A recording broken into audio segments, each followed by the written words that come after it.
Pemirsa kewentenan pesisir ring Mertesari Sanur Denpasar ring libur lebaran warsani mangkin kepanggi kekosekin pengunjung inggian saking wisatawan lokal. Wiyadin dura negara sani kantun ngaksiang pekantenan tur keluihan pesisini. Dawa gala semang para pengunjung sampun rauh untuk melasang kalah sarang keluargaan ipun. Pasisi sani sampun kaloktah medue ombak tenang tur pasir putih inucap. Dado silitungil destinasi favorit Krama Bali mewah wisatawan saking makudang-kudang daerah. Para pengunjung sani rauh nenten wantah kesarangin keluarga nanging taler sarang sawitran ipun. Asa punika taler ring penepi siring kepanggih anak alit sani kantun seneng mepelalian toye segara miwah ngewangun istana pasir. Libur lebaran warsani mangkin keanggen kalah pini becik antuk mepupul sareng keluarga sinambi ngaksiang pekantenan segarane.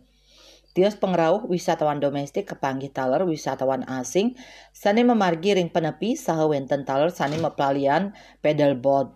Kuentenan warung-warung ajengan ring widangan segara inucap dados penaut majeng wisatawan sani nyuguhang ajengan khas Bali. Duaning kakosekin wisatawan paiketan saking baga keamanan stateng uduhang pengunjung mangde stateng rakse keresikan tur keselamatan. Petugas taler masa selah antuk mastikayang kahanan stata trepti. Ring tengahing kahanan sani becik punike, pengrau galah libur lebaran warsani mangkin ring pantai Mertasari Sanur, kedadosang selah majang akeh keluarga antuk ngaksiang pekantenan palemahan, sani luwih sinambi nincapang rasa menyama beraya. Bunga Widrayani, Bali TV.